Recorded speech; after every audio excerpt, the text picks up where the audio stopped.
Want to weld buttery dimes like a pro? Enter our Everlast Welder giveaway for your chance to win the ultimate welding package.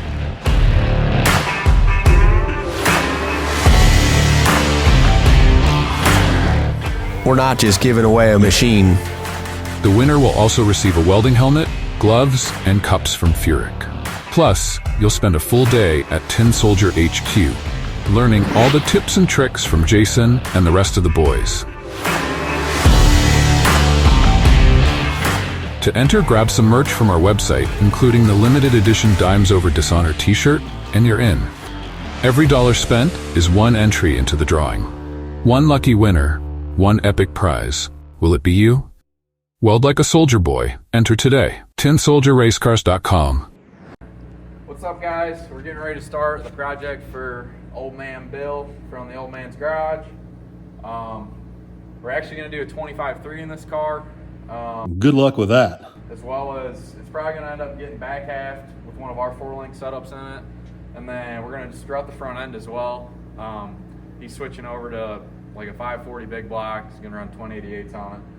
So we're going to move the engine back a little bit to help him with some of the no prep stuff that he's doing. So let's get ready to cut. Oh, no. Worst part about something like this is getting the floor pan out. So we're just gonna start with this guy.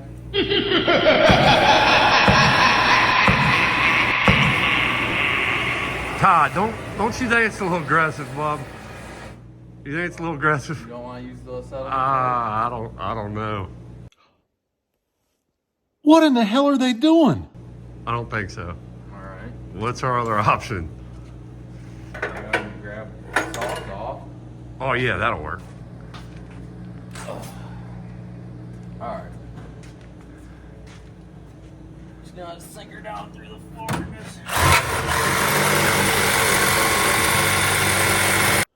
Vicky, get the keys to the truck. I got to go to Kentucky. Todd! This is a little different than what we normally do. It doesn't have to go on the chassis jig. It's only a 6-point, bud. Oh, What now are we gonna do? nobody told me. You're just used to building pro mods, Todd.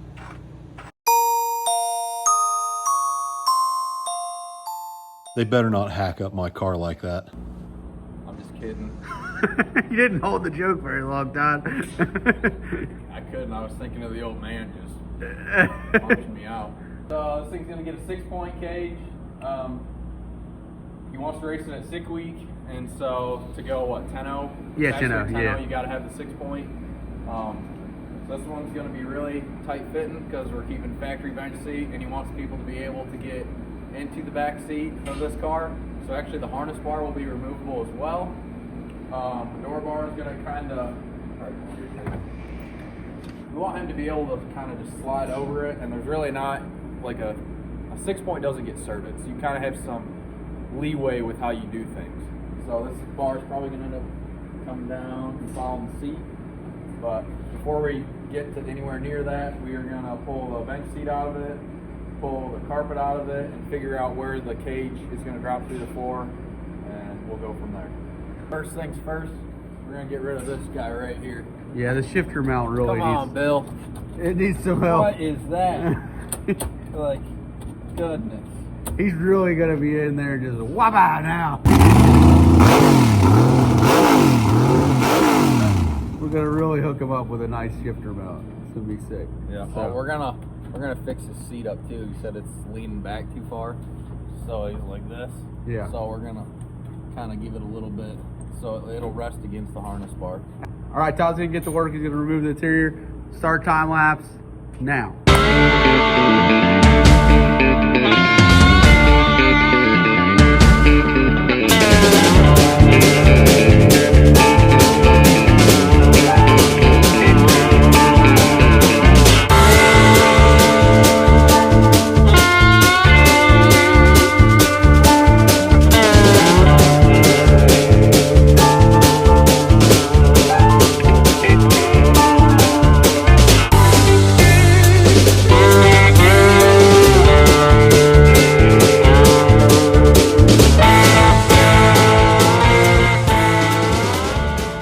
651. He was probably running 650. Oh no, it's just testing. We'll block this out for you, Bill. I bet you he was running 650 index. This is a no-time car now. 651. Oh, yeah. And no-time car. Big time grudge racer. Team Strange. Wanna shake your tree. We got Hulk Hogan over here trying to cut out this window.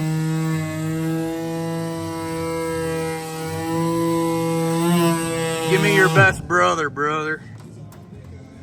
I'm a brother, and I'm a brother.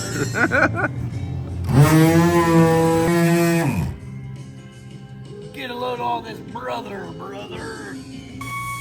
What year's this car? 79. So yeah, it's the same year. Tell Jason, look at the. Oh yeah. Yeah, look at that.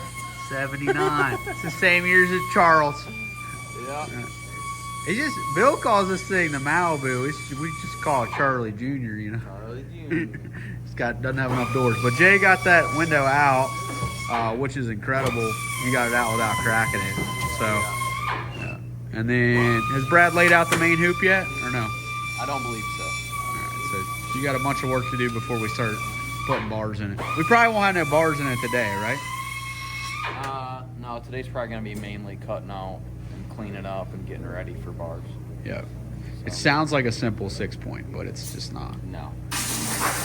Now you're like trying to make body panels go in like a package tray. We're gonna have to figure out how we want to do that and make it look clean. Yeah. So we talked about it, like obviously you could just poke a hole in it, run your bar through it, and then but then you never be able to get the package tray out. So we got to do kind of like an overlap.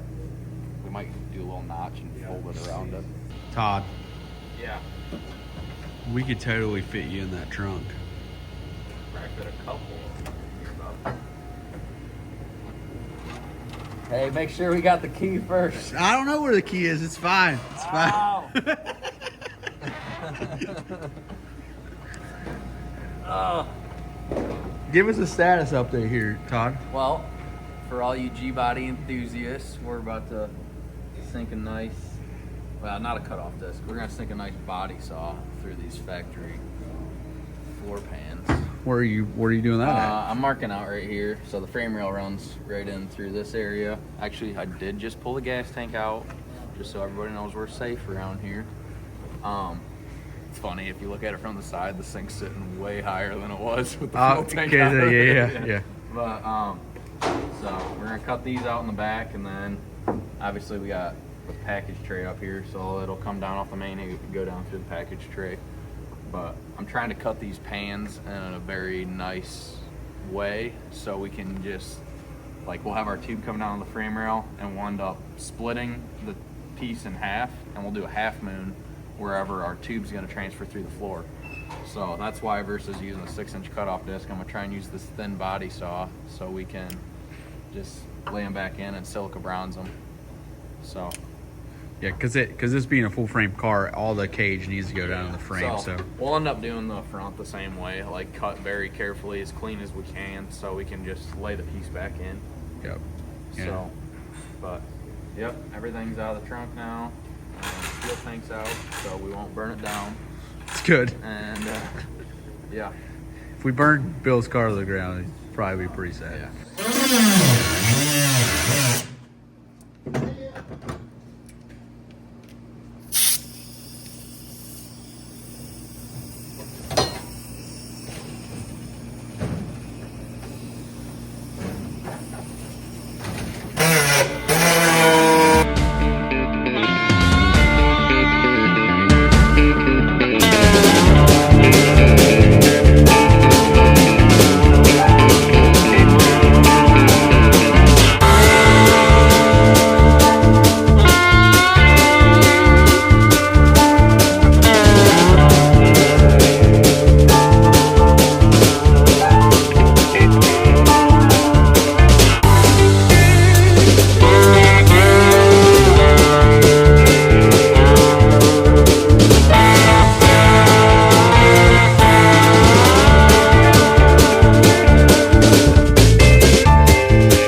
Are we working your fingers to the bone?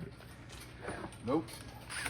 Oh, you got power tools? Yeah, just getting Who started. said you could have power tools, Well, Stevie? see, I was unsupervised earlier and I stuck the tools out.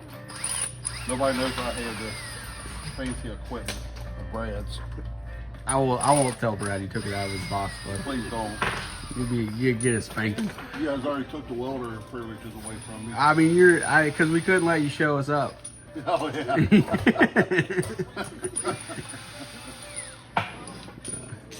I love walking in the race car shop. Bill at Big Block. Where's Todd at? Is he pooping? All right, tell me what we got going on. Why do you have all these plates on the floor that are you got them labeled? Well, at some point, these are going to end up getting split. So there's going to be a tube that runs down through where this once was. And so how this is going to happen is probably each one of these will get cut in half and then have a kind of a half moon shape, and then they'll get put back in and welded in.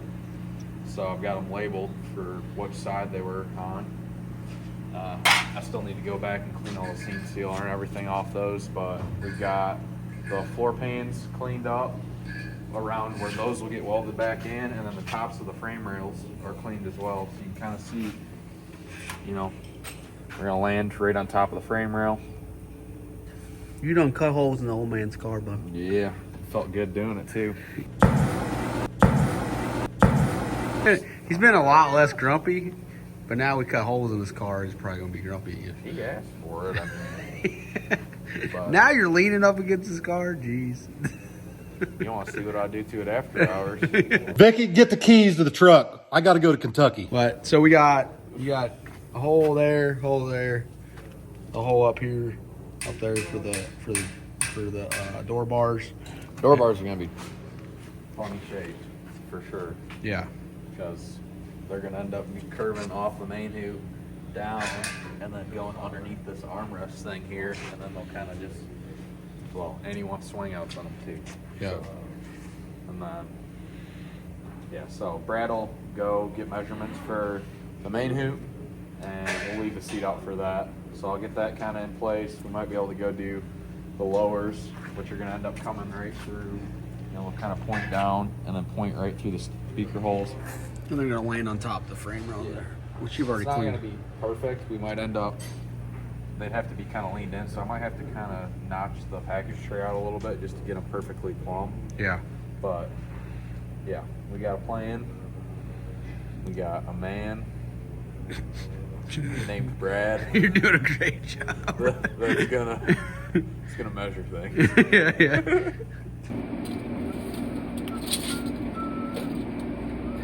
Got different songs. What? 10 minutes of 2 strokes?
Alright, so I got all my measurements wrote down so I can go put this in my CAD program to figure out where my bends need to go for my main hoop. But I think we're going to land these dudes right here on top of the frame rail where we got these holes cut out. And then I think I'm going to lean the main hoop back a little bit to follow the B-pillar here and tuck it behind the seatbelt here. The only downside is it's going to be real close to the dome light, but I think it'll be all right. It might cover it up just a fuzz, but The old man won't be able to see as well at night getting in and out of his car. well, it'll be on. I think it'll be on the front side of it. It just kind of it'll be close to the dome light, that's for sure. So we'll see once we get it in here. The other problem I seen we're gonna run into is with the main hoop being back here, that he wanted the seat to sit against the harness bar to support the seat back, and with the main hoop back here, it's actually, the harness bar would be like a couple inches behind the seat. So we might have to do a bend forward in the harness bar to get it up against the back of the seat. So we'll figure that out after we get the main hoop and the seat back in here. Take some measurements and go from there. Stevie, yesterday you were putting parts together. Today, what are you doing? I'm cutting steel bars for anti-roll arms. So we got a big old stick of it in here. Actually, Oh, you got a bunch of them. I got 5 of these cut So all that. for anti-roll bar tops and also billet shock mounts. So you do it all, Stevie. That's why I get paid. Doesn't matter to me what I do. Good job, It all Stevie. has to be done. I mean, you're carrying America on your back, baby.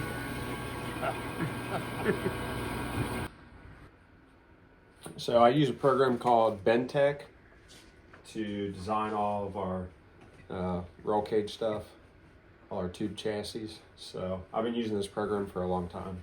It works really, really well. It's a CAD-based program, but it's really simplified down specifically for roll cages and stuff. So it's a lot easier to use. I could draw this in Fusion 360 or AutoCAD or something, but it just, this program already has set up for your bender and your dies and your tube and everything, and it makes it really, really easy to bend stuff. So you basically just draw your points out in space, and then select your tube and your die for your bender, and then tell it how many bends, and you just connect the dots, and it draws our part for us. There's Bill's main hoop. Look at So that. you can see there's your main hoop. So this is your notes that you took in the car. There, yeah. Yeah, those are my outside dimensions of the main hoop. So I took the outside dimensions of where I wanted it to be, plugged them all in here, drew it, and then now that I got it drawn, you see it'll tell me where each bend is and then what the bend angle is. Cut length, tells me what it weighs. So the main hoop is 13.75 pounds. So that's well, we'll touch on this since most people don't understand and they think that chromoly is lighter. It is not lighter. Chromoly is just an alloy steel. It's still steel. So a block of chromoly and a block of regular mild steel of the same sizes weigh the same. So if you had 1 5/8 120 wall chromoly, 1 5/8 120 wall mild steel, they would weigh the same. The reason the chromoly is lighter is because since it is stronger, it is a better alloy, a better material, that SFI and NHRA allow you to run a thinner wall. So in a DOM, well, in electric welded tube, it'd have to be 134 wall, like a seam tube. In DOM, which is seamless mild steel, it can be 120 wall, or in chromoly, it can be 083 wall. So since we're using an 083 wall tube, that's where the weight savings comes from. This is like a full tube chassis here. Let me spin it around and see it. So this is actually David Farlow's chassis that's on the chassis table right now. So if you haven't watched any of that video, go check that out, the build series for that. But yeah, this is a Fox body, like 25.3 double frame rail chassis. So that's what we're building for Farlow right now. You see it started from this as a drawing and then turned into a whole car. So just taking them bin sheets out there one at a time. Yeah. Yeah, it's pretty cool though. It's pretty awesome program. Yep, so there's all of our bend instructions for Todd. So go give this to him and he can get cutting and bending. All right, the old Malibu is prepped. It's ready to go. It's ready for tube work. We have the first big piece here laid out. Todd's working on rear end housings right now, but you get a break, boys. This is top priority.